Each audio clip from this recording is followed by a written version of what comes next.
Hi hello, সবাই কেমন আছো? আশা করি ভালো আছো। আজ একটা নতুন ভিডিওতে সবাইকে স্বাগত জানাই। ফার্স্ট কোশ্চেন আছে যে সমাজ দর্শন হলো সামাজিক বিজ্ঞানসমূহের সুবর্ণ মুকুট স্বরূপ। এটা কে বলেছেন? এটা বলেছেন গ্রিসবার্ড।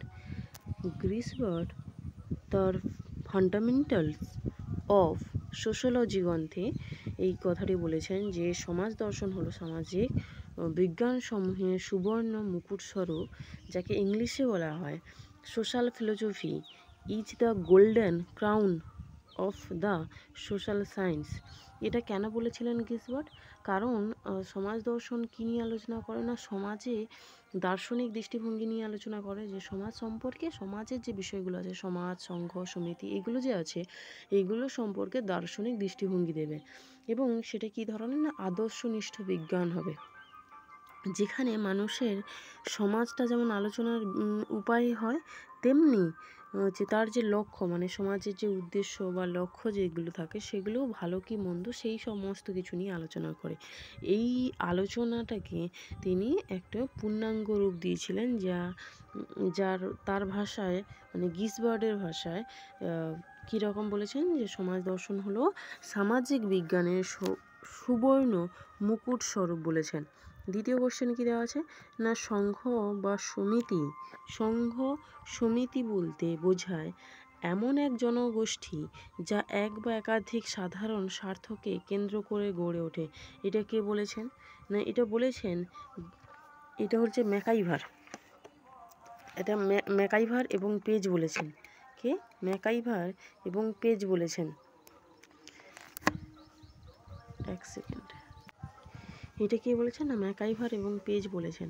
তাহলে ম্যাকাইভার আর পেজের মতে কি হলো না, সংঘ সমিতি হলো না এমন একটি জনগোষ্ঠী যা এক বা একাধিক স্বার্থ সাধনের জন্য বা সিদ্ধি লাভের জন্য আমরা একত্রিত হই।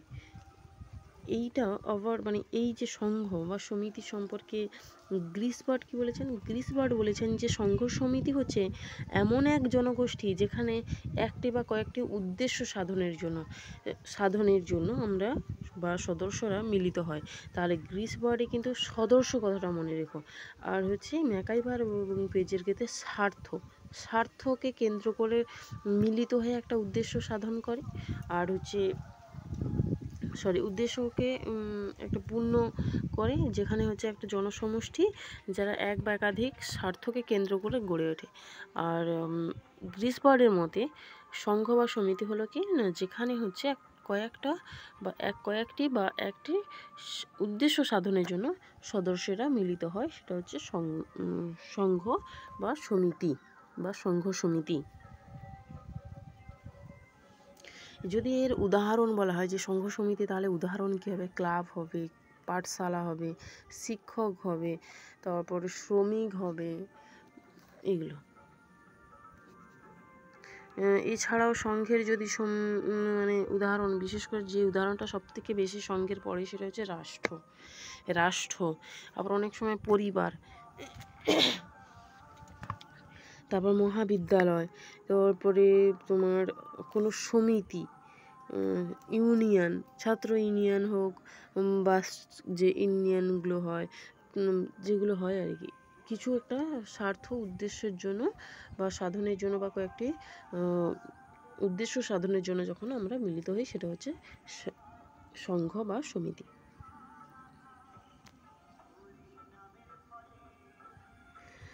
গোষ্ঠীগত জীবনে প্রতিষ্ঠিত যে কর্মপদ্ধতি তাকে বলা হয় প্রতিষ্ঠান। তাকে কি বলা হয় না, প্রতিষ্ঠান বা হচ্ছে অনুষ্ঠান বা সংস্থা, এগুলো সবই এক কথা। সংস্থান, প্রতিষ্ঠান, অনুষ্ঠান, এগুলো সবই একই কথা। যদি বলা হয় প্রতিষ্ঠান কি না, যেটা হচ্ছে সংঘের উদ্দেশ্য সাধনের উপায়স্বরূপ কথার অর্থ হচ্ছে সংঘের যে নিয়ম কানুন বলো, যে কারণে তারা একসঙ্গে মিলিত হলো, সেই যে বিষয়টা, সেই বিষয় সম্পর্কে কে আমাদের রূপ প্রদান করে, সেটা হচ্ছে অনুষ্ঠান। মানে কোনো একটা, ধরো পূজা করতে সবাই কিছুজন মিলিত হলো, তো পূজাটা যে হচ্ছে সেটা হচ্ছে তোমার অনুষ্ঠান, আর মিলিত হওয়াটা হচ্ছে সংঘ। ফান্ডামেন্টাল অফ সোসাইটি গ্রন্থের লেখক কে? ফান্ডামেন্টাল অফ সোসাইটি গ্রন্থের লেখক কে? এটা হবে কি, এটা গ্রিসবার্ডের লেখা, গ্রিসবার্ডের লেখা।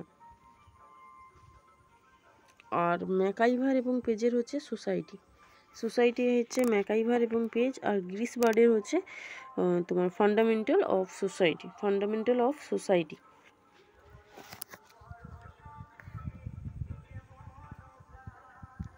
অধ্যাপক ম্যাকাইভারের মতে চার্চ বা গির্জা রাজনৈতিক সংগঠন হলো একটি সম্প্রদায়, একটি গোষ্ঠী, একটা সংঘ সমিতি, একটি প্রতিষ্ঠান। এটি কি হবে?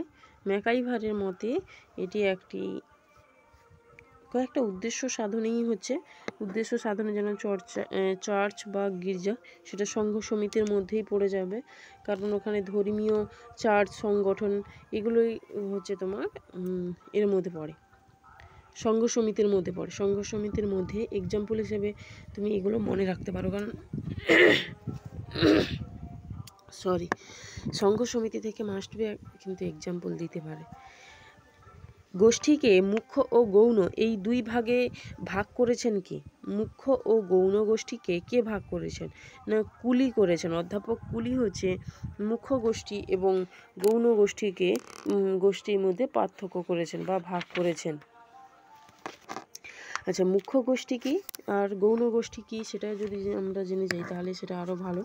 মুখ্য গোষ্ঠীটা হচ্ছে যেখানে সাক্ষাৎ পরিচয় থাকবে, এবং মুখ্য গোষ্ঠী হচ্ছে ফেস টু ফেস, সোজা কথা ফেস টু ফেস মানে সরাসরি তুমি মুখোমুখি, তোমার মধ্যে পরিচয়ও আছে আর হচ্ছে দেখা সাক্ষাৎও হচ্ছে, এগুলোকে বলা হয় হচ্ছে মুখ্য গোষ্ঠী বা প্রাথমিক গোষ্ঠী, যেটা শিশুর ক্ষেত্রে প্রযোজ্য হয় পরিবার।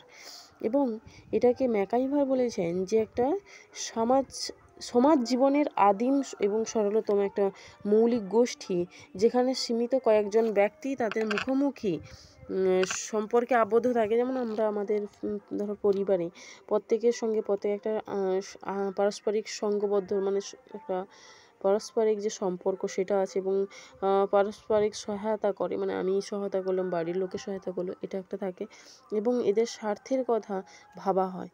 যেমন হচ্ছে তুমি পরিবার, ছোট বাচ্চাদের খেলার দলের ছোট বাচ্চাদের সবার মানে কেউ যদি ধরো বিপদে পড়ছে কিন্তু সাহায্য করা হয়, তো সেটা আমাদের মধ্যে সেই যে সম্বন্ধটা আছে সেটা কি ধরনের সম্বন্ধ? না সেটা মুখ্য সম্বন্ধ, মুখ্যটা হচ্ছে মুখ্য গোষ্ঠীর সম্বন্ধ। আর গৌণ গোষ্ঠী কাকে বলে? গৌণ গোষ্ঠী বা মাধ্যমিক গোষ্ঠী যেখানে ব্যক্তির মধ্যে মুখোমুখি পরিচয় থাকে না, শুধু আমরা বোধটা থাকে, শুধু আমরা বোধটা থাকে কিন্তু মুখোমুখি কোনো পরিচয় থাকে না।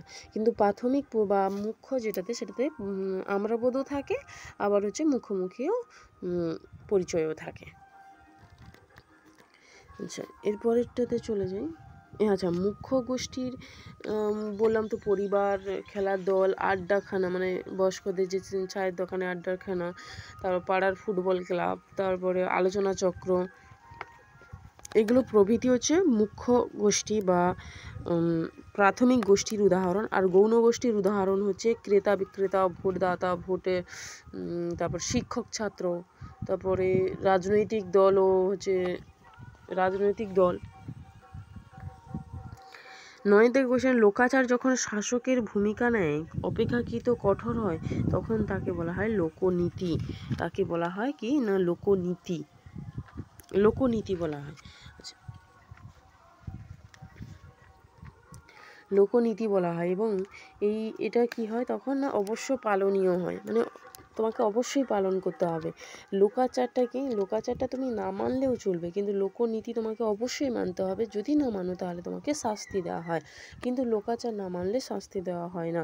এর জন্যই বলা হচ্ছে সুমনার মতে হচ্ছে কি বলছেন, সুমনার মতে বলছেন যে লোকাচার সঙ্গে সমাজের ভালো মন্দ যুক্ত থাকে, এই জন্য তাদের ওপর বেশি গুরুত্ব দেওয়া হয়। লোকাচারের ওপর যখন ভালো মন্দ বেশি গুরুত্ব দেওয়া হয়, মানে সমাজের ভালো মন্দ যুক্ত হয়, তখন তা লোকনীতিতে পরিণত হয় এবং সেটাকে বেশি পরিমাণে গুরুত্ব দেওয়া হয়।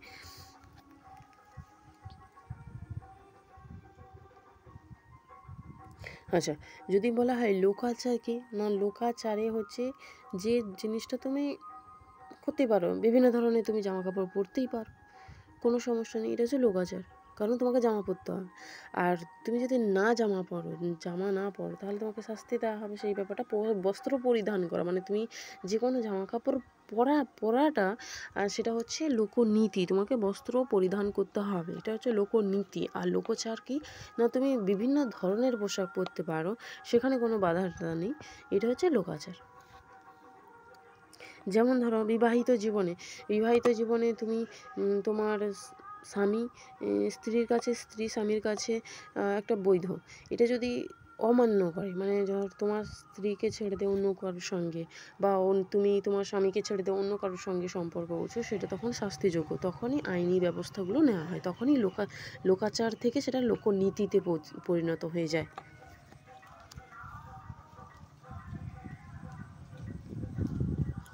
পরের কোশ্চেনে চলে যাই। বলছে যেসব লোকাচারের সঙ্গে সমাজের ভালো মন্দ যুক্ত করে তাদের ওপর বেশি গুরুত্ব দেওয়া হয়, তা হচ্ছে সুমনার মতে লোকনীতি বলা হয়। তাকে লোকনীতি, এখনই বললাম, লোকনীতি বলা হয়। কোনো বিশেষ উদ্দেশ্য নিয়ে যখন কিছু সংখ্যক ব্যক্তি সংঘ বা প্রতিষ্ঠান গঠন করে তাকে তখন কি বলা হয়, মাধ্যমিক বা গৌণ গোষ্ঠী, মাধ্যমিক বা গৌণ গোষ্ঠী। কৃত্রিম আছে, স্বাভাবিক আছে, প্রাথমিক তো হবেই না। কৃত্রিম আর স্বাভাবিকের মধ্যে একটু দেখে নিই কী হতে পারে। যে কৃত্রিম গোষ্ঠী কাকে বলে সেটা আগে যদি আমরা দেখি, কৃত্রিম গোষ্ঠী কাকে বলে, যে গোষ্ঠীটা কি হবে না হচ্ছে আমরা কৃত্রিম গোষ্ঠীটা কীরকম হয় না, কৃত্রিম গোষ্ঠী তাকেই বলে যেখানে বিশেষ উদ্দেশ্য নিয়ে যখন কোনো কিছু ব্যক্তি সংঘ বা প্রতিষ্ঠান গঠন করে, এটা হচ্ছে কৃত্রিম সংগঠন। কৃত্রিম সংগঠন কাকে বলে, তাহলে এটার সঠিক উত্তর হচ্ছে কৃত্রিম সংগঠন। মানে বিশেষ উদ্দেশ্য নিয়ে কিছু সংখ্যক মানুষ যখন সংঘ বা সমিতি গঠন করে তাকে বলা হয় আর্টিফিশিয়াল গ্রুপ বা কৃত্রিম গোষ্ঠী।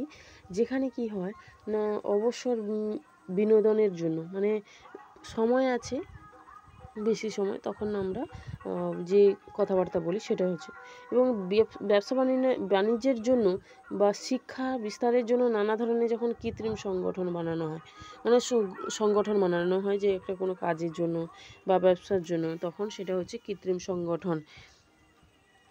আর স্বাভাবিক সংগঠন কাকে বলে, না সেটা হচ্ছে মানুষের জৈবিক প্রয়োজনে যে গোষ্ঠী উৎপন্ন হয়।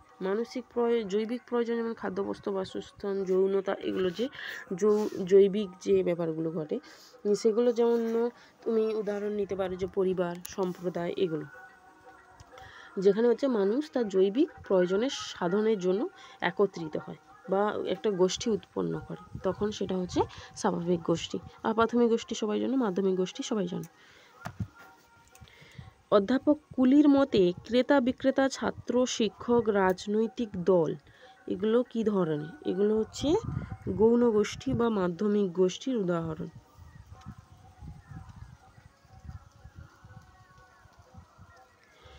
জিন্সবার্গ 3 প্রকার শ্রেণী মনোভাবের উল্লেখ করেছেন, কয় প্রকার শ্রেণী মনোভাবের উল্লেখ করেছেন না, শ্রেণী মনোভাবের উল্লেখ করেছেন 3 প্রকারের।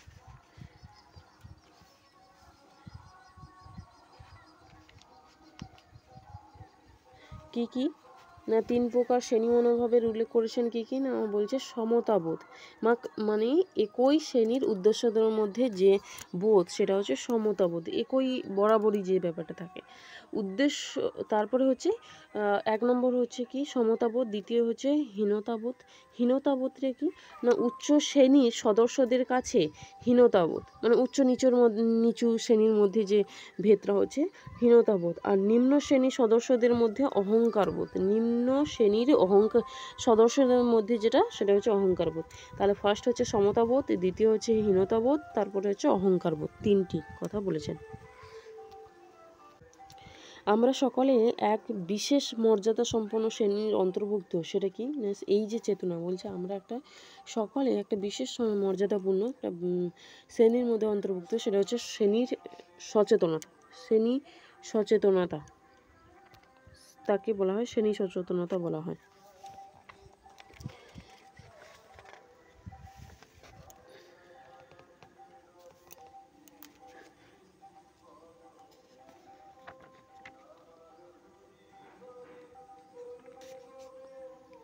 আচ্ছা, পরে কোশ্চেনে চলে যাই। বলছে নিজেদের নিজেদের নিজ শ্রেণীর সদস্যদের সঙ্গে সমতা মনোভাব এবং ভিন্ন শ্রেণীর সদস্যদের মধ্যে ভিন্ন মনোভাব, মানে প্রতি যে ভিন্ন মনোভাব তাকে কি বলা হয়?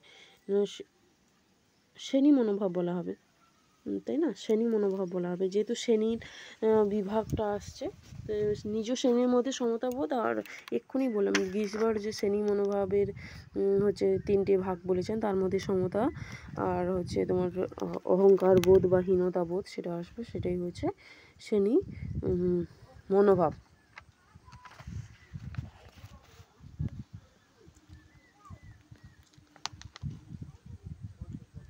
যেখানে কি নিয়ে হয় না, ব্যক্তির শ্রেণী মনোভাবটা সৃষ্টি হয় কীরকম না, ব্যক্তির কাজকর্ম নিয়ে, আচার ব্যবহার নিয়ে, রীতিনীতি নিয়ে, সমস্ত কিছু নিয়েই হচ্ছে তোমার আলাদা হয় দুটো শ্রেণীর মধ্যে। বিবাহ, পোশাক পরিচ্ছদ, যেমন নিচুদের সঙ্গে উঁচুদের বিবাহ বিচ্ছেদ, ব্যাপারগুলো যে বিচ্ছেদ নয়, বিবাহ যে না দেওয়া, এই ব্যাপারগুলো নিয়ে ঘটে।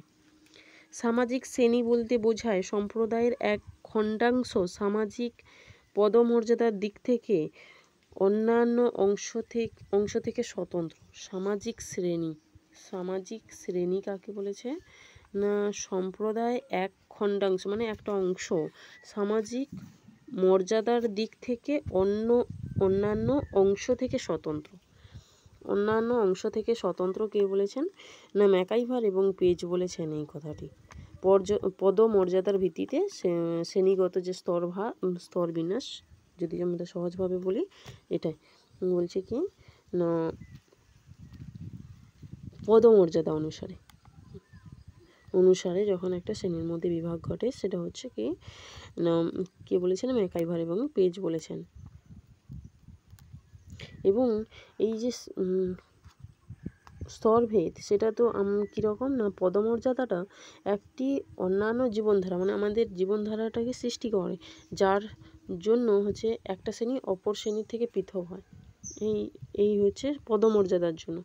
এবং এইখানে যে দৃষ্টিকোণটা থেকে ধরো এর যে দৃষ্টিভঙ্গি, সেই দৃষ্টিভঙ্গি থেকে যদি আমরা দেখি, তাহলে উঁচু শ্রেণী আবার নিচু শ্রেণী দুটো শ্রেণীতে পরিণত হলো। এবং এই যে সামাজিক যে স্তরটা, এটা কীরকম না, সামাজিক যে শ্রেণী, এই সামাজিক শ্রেণীকে বলা হয় আনুভূমিক শ্রেণী। হরিজন্টাল হচ্ছে ডিভিশন। এবং একেই বলেছে ম্যাকাইভার বলেছেন যে সামাজিক স্তর বিভাগ। যদি বলা হয় যে সামাজিক স্তর বিভাগ কার, তাহলে সেটা হবে ম্যাকাইভার এবং পেজের। এবং কেন হয়েছে সেটা না, কারণ উচ্চ শ্রেণী এবং নিম্ন শ্রেণীর মধ্যে যে এই স্তর ভাগটা বা এই যে শব্দগুলো দ্বারা আমরা বিভাজন করেছি, তার জন্য সেই সামাজিক শ্রেণী বিভাগকে অনুভূমিক শ্রেণী বিভাগ বলা হয়। অনুভূমিক বিভাগ বা হরিজন্টাল ডিভিশন বলা হয়। এবং এটা কিভাবে ঘটে, এটা হচ্ছে আমাদের জীবনধারার ওপর ডিপেন্ড করে, এবং একটা শ্রেণী অপর শ্রেণী থেকে পৃথক হয়, এর জন্য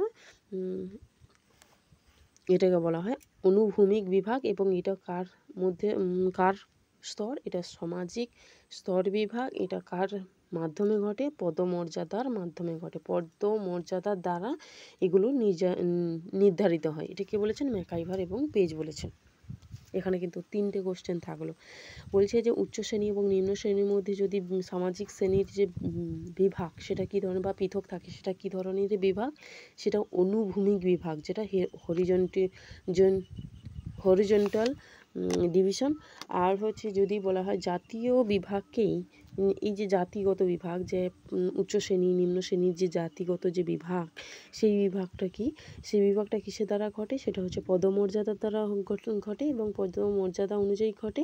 এবং সেখান থেকে একটা শ্রেণী অপর শ্রেণী পৃথক করা হয়। এবং এই যে পৃথক করা হচ্ছে, একে কি বলা হয়, একে বলা হয় সামাজিক স্তর বিভাগ। কে করেছেন, ম্যাকাইভার এবং পেজ করেছেন। আর যদি পেশাগতভাবে যদি সদস্যদের মধ্যে শ্রেণী বিভাগ করা হয়, তখন তাহলে সেটা হবে উলম্বী বিভাগ। উলম্বী বিভাগটা কী ক্ষেত্রে করা হয়? যখন পেশাগতভাবে করা হয়। পেশাগতভাবে করা হয় তখন সেটা হবে উলম্বীমুখী, আর যদি পদমর্যাদা অনুসারে করা হয় সেটা হবে অনুভূমিক বিভাগ, যেটাকে সামাজিক স্তর বিভাগ বলা হয়। জাতি কি? জাতি তো অবশ্যই নিশ্চল হবে। জাতি কি সচল হবে নাকি ব্যক্তি আরও সচল হয়? জাতি সচল হবে না। জাতি হচ্ছে নিশ্চল। এবং জাতিটা কিভাবে আমরা হয়, যেটা হচ্ছে বংশক্রমিক বা জন্মভিত্তিক, মানে জন্মগত ভিত্তিক, যেটা আমরা জন্মগতভাবে বংশ পরম্পরায় পেয়ে থাকি, এই জন্য বংশানুভিত্তিক। আর কাস্ট কথার অর্থ হচ্ছে জাতি। কাস্ট শব্দটা কোথা থেকে এসছে? ইংরেজি শব্দ, প্রতিশব্দ, এগুলো মনে রেখো। আর কোন ধাতু থেকে এসছে? সেটা হচ্ছে জিন ধাতু, যার অর্থ হচ্ছে জন্মানো। জিন ধাতু, জিন না, জিনের জন্য জয়ে চলে এসেছিলো, এটা জৈনদের মতে। জন হচ্ছে কি না, জাতি শব্দটা যে এসছে সেটা হচ্ছে জন ধাতু থেকে এসছে, যার অর্থ হচ্ছে জন্মানো। এবং এটা কিভাবে আসে? এটা হচ্ছে আমাদের জন্মগত বা জন্মভিত্তিক এবং বংশানুক্রমিকভাবে, যেটা ইংরেজি শব্দ হচ্ছে কাস্ট। এবং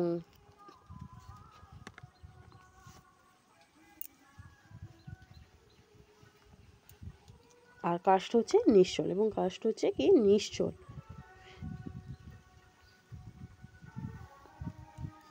আচ্ছা, পরেরটা চলে যায় জাতি ও শ্রেণীর মধ্যে যে পার্থক্য, জাতি ও শ্রেণীর মধ্যে যে পার্থক্য সেটা কিসের দ্বারা নির্ধারিত হয়? জাতি আর শ্রেণীর মধ্যে যে পার্থক্য সেটা পদমর্যাদা দ্বারা হয়। আর হচ্ছে তোমার বিবাহ, একটা শ্রেণী অন্য শ্রেণীর সাথে যে বিবাহ, মানে নিচু উঁচুর মধ্যে যে ভেদ, সেটা। তো এটা সঠিক উত্তর কি হবে না? এটা সঠিক উত্তর হবে জাতি এবং শ্রেণীর মধ্যে যে পার্থক্য সেটা হচ্ছে কুলগত এবং বংশানুক্রমিক।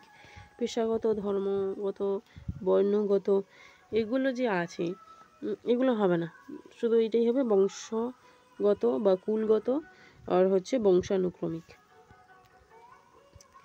যখন কোনো গোষ্ঠীর কর্মনীতি ও কর্মপ্রণালীর কথা চিন্তা করা হয় তখন তাকে কি বলা হয়? তখন তাকে অনুষ্ঠান প্রতিষ্ঠান বলা হয়। তখন তাকে অনুষ্ঠান এবং প্রতিষ্ঠান বলা হয়। মানে কোনো একটা সংঘ বা সমিতির যখন উদ্দেশ্য সাধনের জন্য আমরা যে গঠন করি সেটা হচ্ছে অনুষ্ঠান। সেই অনুষ্ঠান মানে কর্মনীতি মেন হচ্ছে কর্মনীতি এবং কর্মপ্রণালী, তাকে হচ্ছে অনুষ্ঠান এবং প্রতিষ্ঠান বলা হয়। সমাজ অনুমোদিত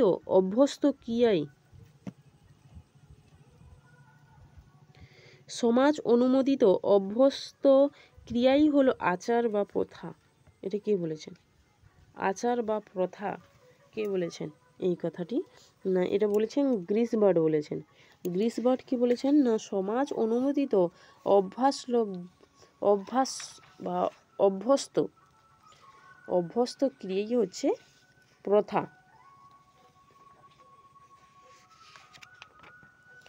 আর ম্যাকাইভার কি বলেছেন? ম্যাকাইভার এবং পেজ কি বলেছেন? যে প্রথা বলতে কি বলেছেন? যেটাকে কাস্টম বলা হয়। এবং অনেক সময় ইংরেজি শব্দ কাস্টম দিয়েই দেওয়া হয়, যে বলা হয় যে কাস্টম বলতে কি বোঝো, বা ম্যাকাইভার এবং পেজ কাস্টম সম্পর্কে কি বলেছে। তো সেই সমস্ত ক্ষেত্রে মানে ম্যাকাইভার এবং পেজ বলেছেন যে সমাজসম্মতভাবে পান ভোজন করা, আলাপ আলোচনা করা, আত্মীয় পরিজনের সঙ্গে দেখা সাক্ষাৎ করা, আর প্রেমালাপ করা, ছেলে মেয়েদের শিক্ষা দেওয়া, এই সমস্ত এই যে ব্যাপারগুলো থাকে এগুলো হচ্ছে লোকাচার। সোজা কথায় লোকাচার হচ্ছে সমাজ অনুমোদিত পথে কর্ম করা।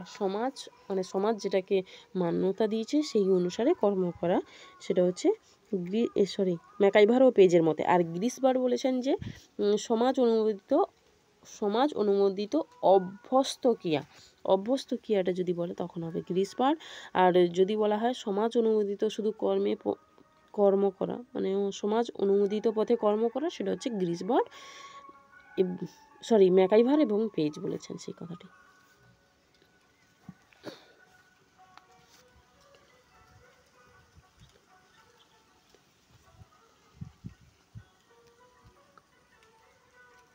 যে শ্রেণী সর্বহারা, নিঃস্ব, সমস্ত অধিকার থেকে বঞ্চিত, তাকে কি বলা হয়?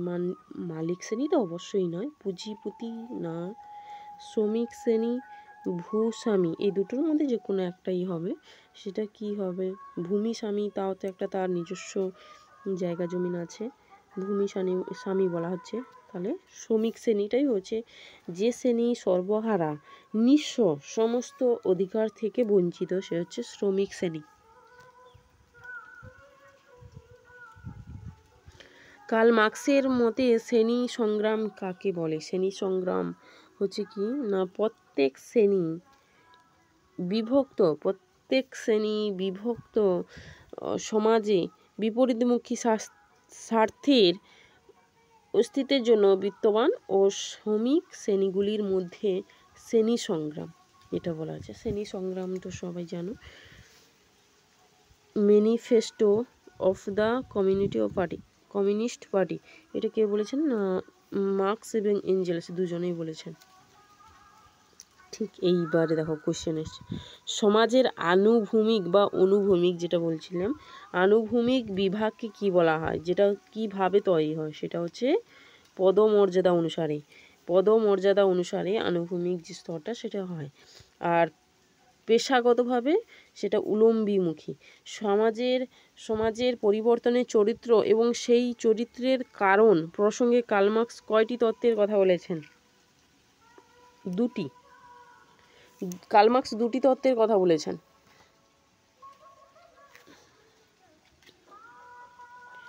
দুটি তত্ত্বের যে কি, সে দুটি তত্ত্বর কথা যে বলেছেন, সে দুটি তত্ত্বটা কি সেটাই হচ্ছে কথা। সামাজিক পরিবর্তনের ক্ষেত্রে দুটো তত্ত্ব বলেছেন।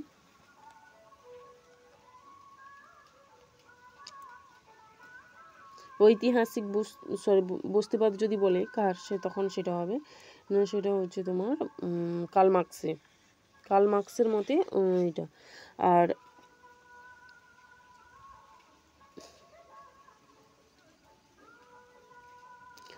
ঐতিহাসিক বস্তুবাদ, যেটা দ্বারা হচ্ছে তিনি কার্ল মার্ক্স হচ্ছে সমাজের পরিবর্তনের যে চরিত্র এবং সেই চরিত্রের যে কারণ প্রসঙ্গে হচ্ছে দুটো তত্ত্ব বলছেন। সেই দুটো তত্ত্বকে ঐতিহাসিক বস্তুবাদ, যেটাকে কার্ল মার্ক্স স্বীকার করেন, এবং আর একটি হচ্ছে উদ্বৃত্ত মূলের তত্ত্ব। আচ্ছা, উদ্বৃত্ত মূলের যে তত্ত্ব, সেখানে কী নিয়ে আলোচনা করা হয় না, উৎপাদন ব্যবস্থা কিভাবে মালিকরা বৃত্তিহীন বা শ্রমিকদের বঞ্চিত করে, সেই নিয়ে আলোচনা করেছে উদ্বৃত্তমূলক তত্ত্বে। উদ্বৃত্তমূলক তত্ত্বে কী হয়, মালিক শ্রেণী যে শ্রমিক শ্রেণীকে যে বঞ্চিত করে, সেইটা নিয়ে আলোচনা করেছেন এখানে। আর ঐতিহাসিক বস্তুবাদী কী নিয়ে আলোচনা করে, যেখানে মানব সমাজ এবং তার ঐতিহাসিক যে গতি প্রকৃতিগুলি আছে সেগুলো নিয়ে আলোচনা করে। এর জন্যই এটা হচ্ছে দ্বন্দ্বমূলক বস্তুবাদ নামে প্রয়োগ করে। দ্বন্দ্বমূলক বস্তুবাদ প্রয়োগ করেই তিনি হচ্ছে মানব সমাজের তার ইতিহাস এবং ইতিহাসের গতি প্রকৃতিটা আলোচনা করেছেন। এটা কোথায় করেছেন না, ঐতিহাসিক বস্তুবাদে করেছেন। ঐতিহাসিক বস্তুবাদ কার না, কার্ল মার্ক্সের। এবং উদ্বৃত্ত মূলের তত্ত্ব কার না, হচ্ছে কার্ল মার্ক্সের। এই কার্ল মার্ক্সের এই যে দুটি তত্ত্ব, এই দুটি তত্ত্ব কিসের জন্য তিনি দিয়েছেন না, কী কারণে দিয়েছেন, সেটা হচ্ছে সামাজিক পরিবর্তনের যে চরিত্র এবং সেই চরিত্রের কারণ প্রসঙ্গে হচ্ছে এই দুটি তত্ত্ব দিয়েছেন।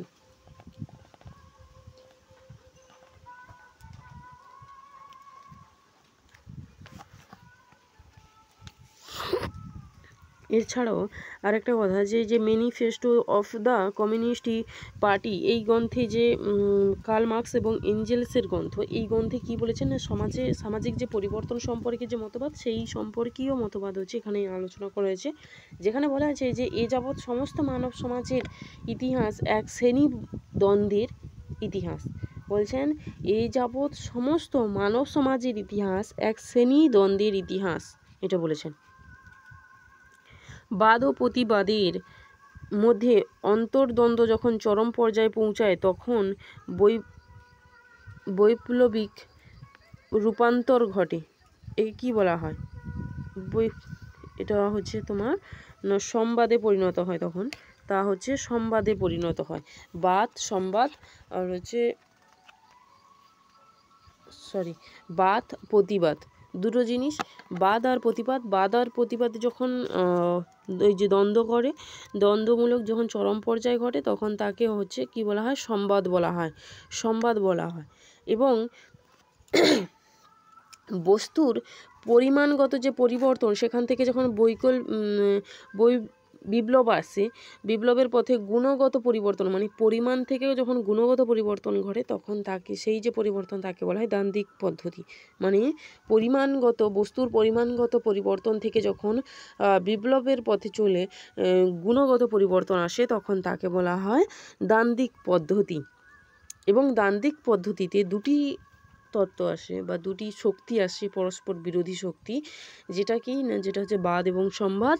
এবং বাদ এবং সংবাদের যখন অন্তর্দ্বন্দ্ব মানে ভিতরের যে যুদ্ধ, সেটা হচ্ছে যখন চরম পর্যায়ে পৌঁছায় এবং একটা বিপ্লবে রূপান্তর ঘটে তখন তাকে বলা হয় সংবাদ বা সিনথেসিস। এবং এই যে বাদ প্রতিবাদ অর্থাৎ থিসিস, অ্যান্টিথিসিস, সিনথেসিস, এই কার্ল মার্কস বাদ দিয়েও হেগেল স্বীকার করেছিলেন।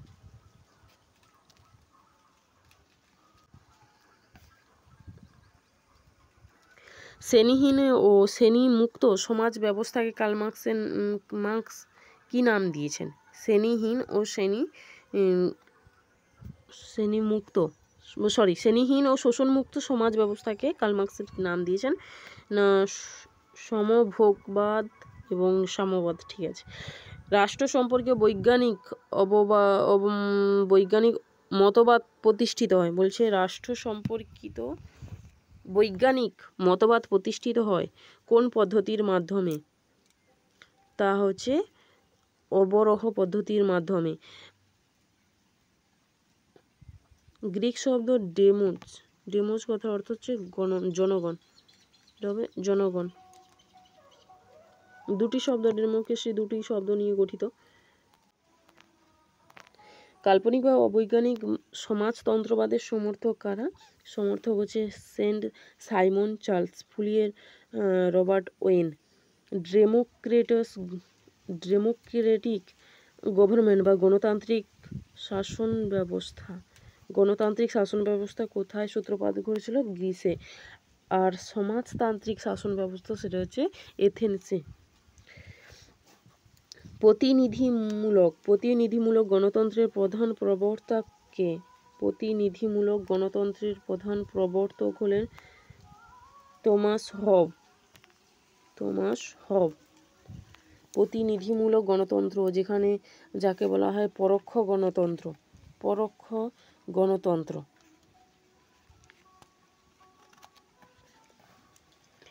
পরোক্ষ গণতন্ত্রটাকে আবার দুই ভাগে ভাগ করা হয়, সেটা হচ্ছে উদারনৈতিক গণতন্ত্র এবং সমাজতান্ত্রিক গণতন্ত্র। উদারনৈতিক যে গণতন্ত্র, তার মূল প্রবক্তাগুলো কে? না লক, বেন্থাম, মিল, স্মিথ এরা। যেখানে রাজনৈতিক সাম্যের ওপর মানে এটা প্রতিষ্ঠা করা হয়। উদারনৈতিক যে মতবাদ সেটা হচ্ছে কার উপরে ডিপেন্ড করে? না রাজনৈতিক সাম্যের ওপর। আর সমাজতান্ত্রিক যে গণতন্ত্র সেটা মার্ক্সবাদের আদর্শের ওপর নির্ভর করে। এই দুটো খুব ইম্পর্টেন্ট। উদারনৈতিক গণতন্ত্র কার ওপর নির্ভর করে? রাজনৈতিক সাম্যের ওপর। আর সমাজতান্ত্রিক গণতন্ত্রে সেখানে কিসের ওপর নির্ভর করে? সেটা হচ্ছে মার্ক্সের ওপর নির্ভর করে। এবং তার সমর্থককে না সমাজতান্ত্রিক গণতন্ত্রের যে সমর্থক হলেন কার্ল মার্ক্স এবং লেনিন। আর এর প্রধান প্রবক্তা হলেন হবস।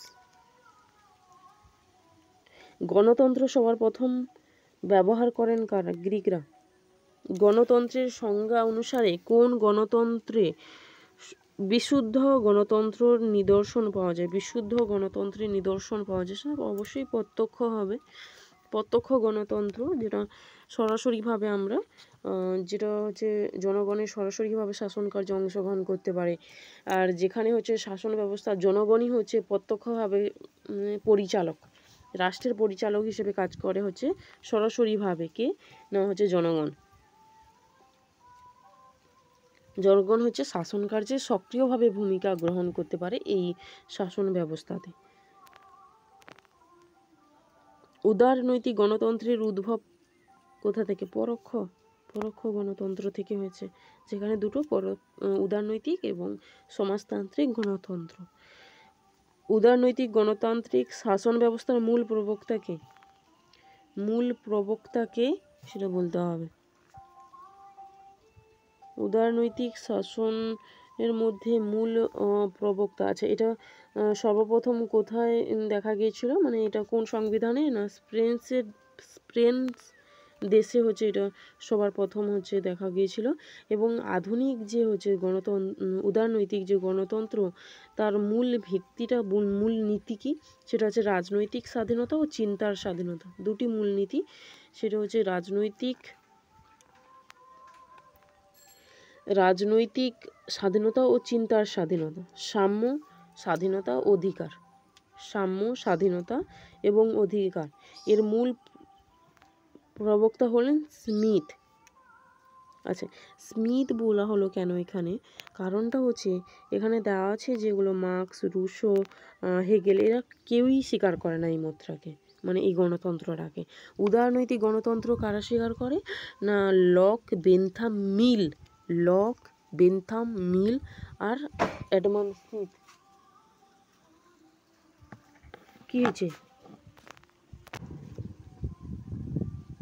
উদারনৈতিক গণতান্ত্রিক শাসন ব্যবস্থার মূল প্রবক্তা হলেন, এখানের অপশান দিচ্ছে Adam Smith, Karl Marx, Hegel, Rousseau. তো হচ্ছে স্মিথ। কেন স্মিথ হলো? কারণ হচ্ছে এখানে যে বাকি অপশানগুলো দিচ্ছে, সেই বাকি অপশানগুলোর মধ্যে লক, বেন্থাম মিল এরা কেউই নেই। লক, বেন্থাম মিল, স্মিথ এরা হচ্ছে উদারনৈতিক গণতান্ত্রিক শাসন ব্যবস্থার মূল প্রবক্তা।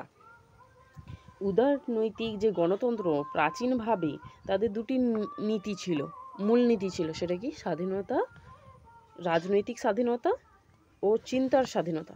রাজনৈতিক স্বাধীনতা ও চিন্তার স্বাধীনতা।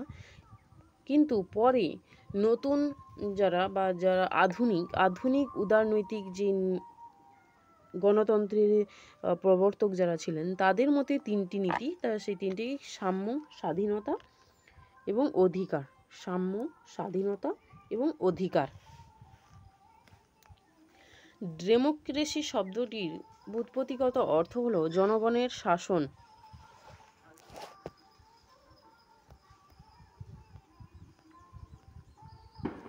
আদর্শ রাষ্ট্রের উল্লেখ করেছেন কে? আদর্শ রাষ্ট্রের উল্লেখ করেছেন প্লেটো, যেটা রিপাবলিক গ্রন্থে হচ্ছে উল্লেখ করেছেন।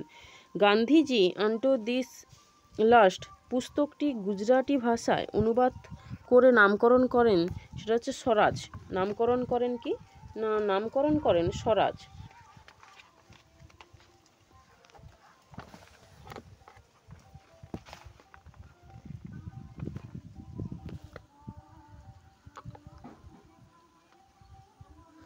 সরি গুজরাটি ভাষায় অনুবাদ করে নামকরণ স্বরাজ নয়, ইনি হচ্ছেন সর্বোদয় কথাটি নিয়ে এসেছিল। তো সর্বোদয় মনে হচ্ছে, তো সর্বোদয়ই হবে।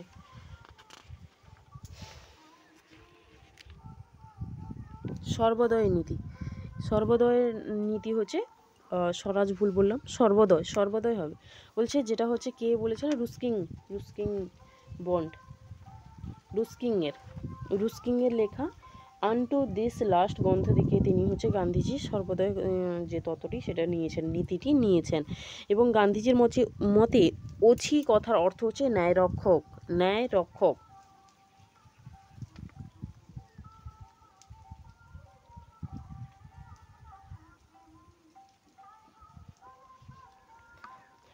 ওছির প্রধান উৎস হচ্ছে কি না উপনিষদ। যে ওছি যে ব্যাপারটা, মানে যে টপিকটা, সেই ওছি টপিকটা কোথা থেকে নিয়েছে? না হচ্ছে তোমার উপনিষদ থেকে নিয়েছে।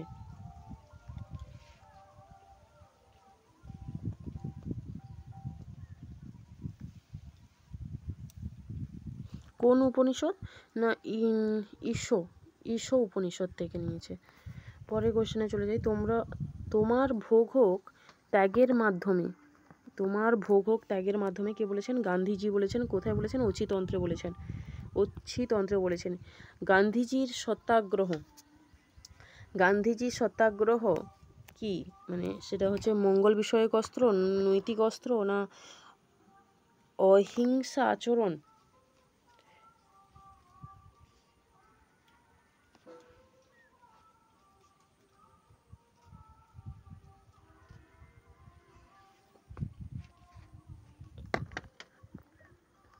না সবকটি।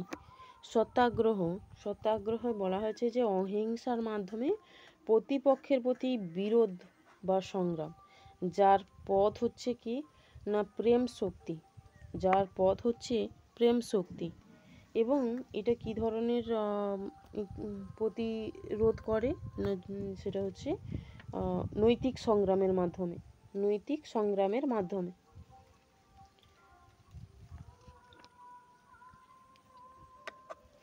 এটা হবে, সবগুলোই হবে মঙ্গল বিষয়ক অস্ত্র, নৈতিক অস্ত্র এবং অহিংসার আচরণ। যেখানে সত্যাগ্রহ পালন করতে হলে 3টে নিয়ম আছে বা শর্ত আছে, যেটা হচ্ছে সত্য নির্ধারক, অহিংসা আচরণ এবং তপস্যা, অহিংসা আচরণ এবং তপস্যা। আধুনিক সমাজের বৃত্তি হলো শ্রেণী চরিত্রের এক অন্যতম সূচক। কে বলেছেন না ম্যাকাইভার এবং পেজ বলেছেন। বিবাহ আদি সম্পর্ক স্বজাতির মধ্যে সীমাবদ্ধ থাকে। এটা কি ধরনের জাতি? অন্তর্বিবাহ জাতি হবে, এটা হবে অন্তর্বিবাহ জাতি।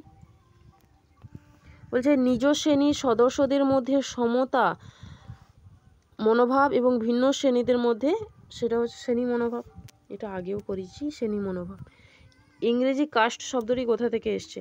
ইংরেজি কাস্ট শব্দটি কোথা থেকে এসছে আমি বলেছি। কাস্ট শব্দটা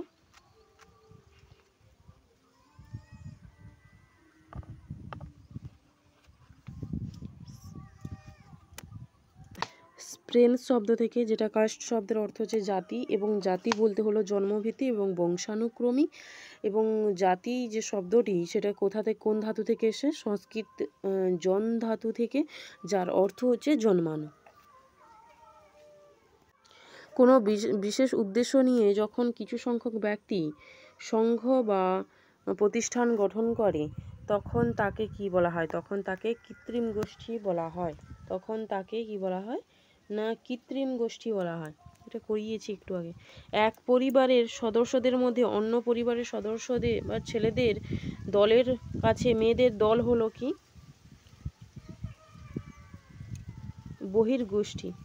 বহির্গোষ্ঠী হবে এটা। প্রাক স্বাধীনতা যুগের কোন গুপ্ত সমিতি, কোন গোঁড়া ধর্মীয় সম্প্রদায় প্রভৃতি কি? প্রভৃতি অবশ্যই হবে রুদ্ধ গোষ্ঠী হবে এটা।